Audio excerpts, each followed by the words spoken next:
yeah. If you fuck with winning, put your lighters to the sky. How could I make sense when I got millions on my mind? Coming with it. Hi guys, what's up? It's me, Cass from Cass's Computers here, and I want to apologize for the angle. It is a little weird because I usually put my phone on towels or lean it against towels in a mirror, and that towels aren't there right now. But in this video, I'm going to be talking about what I learned by keeping Western Hognose snakes. If you don't know, this is my second hognose. My first one passed in January. You can go watch a video about that. It's nothing too crazy, but I do miss him a lot. But this is pretty much going to be what I learned about them by keeping them, and there will be a little bit of an announcement or an explanation or whatever at the end of the video. So yeah, let's get to it. So by keeping the Western Hognose snake, I've learned quite a few things, and one is that they're very, very, I guess polymorphic. They have a lot of morphs, and they're a lot of gorgeous morphs at that.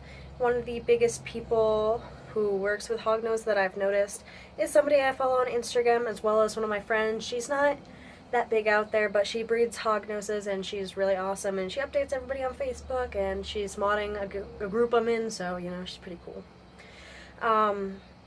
Something else I've noticed in my personal experience, I can't say that this is true or not, but that females tend to have a little more attitude than males. They're a little more hissy, and I can only say that because my male was extremely docile, extremely sweet, let me pick him up with no issues at all. And she is a hisser, a huge hisser, a big old hissy baby.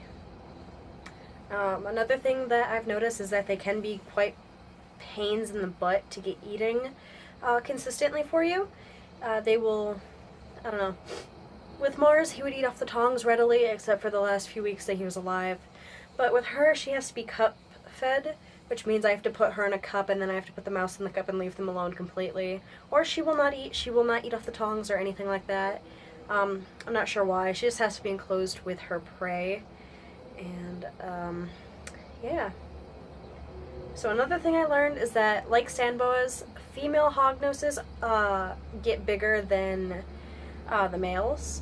But unlike sand boas, they do grow a little quicker compared to, like I said, sand boas, because they grow really slowly. But she is already 25 grams. I got her, yeah, I got her back in January, late January, and she has already gained so much weight despite being off food for a little while because I couldn't find a way to get her to eat consistently. Another thing that I learned about Western Hognoses, and I cannot say for other hognose snakes, but for Western Hognoses, is that they are allergic to permethrin, or that's what it seems.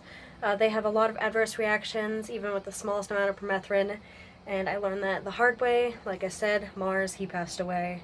But yeah, they are seemingly allergic to permethrin. Another thing that I learned about Western Hognose snakes is that despite what people tell you, their bites are not necessarily like a bee sting. I'm talking firsthand from my experience because I'm not at all allergic to bees. I've never had a reaction to bee stings, and I've been stung by plenty, trust me. But when I got bit by Mars, which was out of a feeding bite, I had my entire hand swell up enormous. It was huge.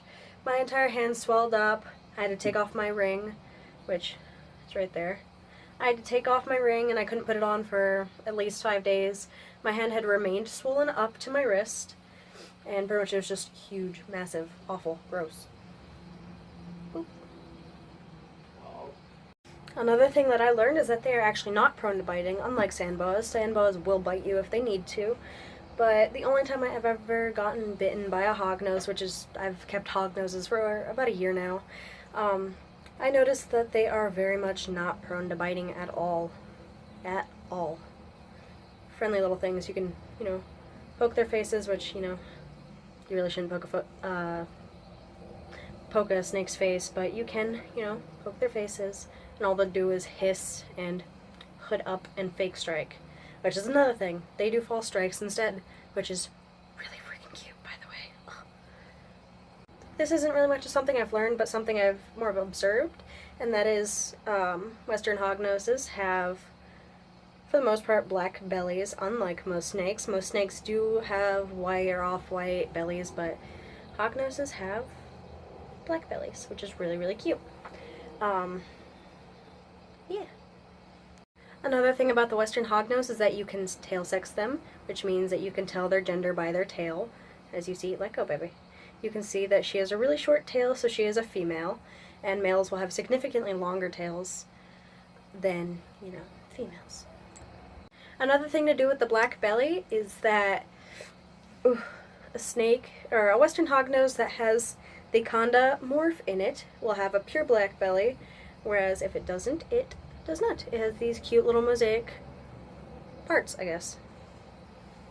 Well, alrighty guys, that is pretty much it with what I've learned about the Western Hognose by keeping them. If you like this video, give it a thumbs up and subscribe. But before you go, hold on, don't leave yet. I do a little bit of, I guess, sad news. This morning, Monday, May 21st, I think, my great-grandmother had passed away, and I'm not sure if I'm going to be flying to New Hampshire for her funeral yet or not. It is a rather expensive flight, so I don't know if I will or not, but if I do, then I'm not sure if I will be as active.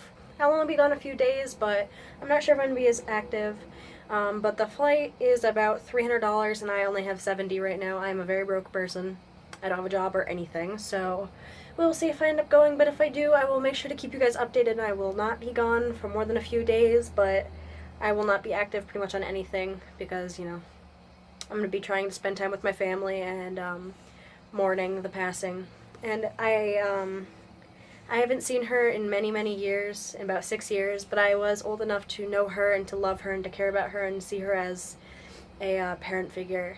So if I'm not as active, then that's why, and I hope you guys don't mind. I'm sorry if it's a little inconvenient, but I just want to let you guys know that just a lot's going on, and I didn't want to leave y'all hanging. So if I don't upload, then that's why.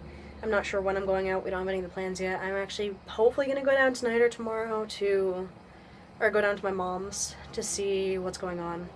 So yeah. But if you like this video, make sure you give it a thumbs up, subscribe, comment down below what you want to see next, which animal you want to see next. I do have a whole collection of them, so, hey, ask away. And this is Milk, my Western Hognose. In case y'all were wondering, she's a very well-behaved little baby. And yeah. We'll see you in the next one. Bye, guys.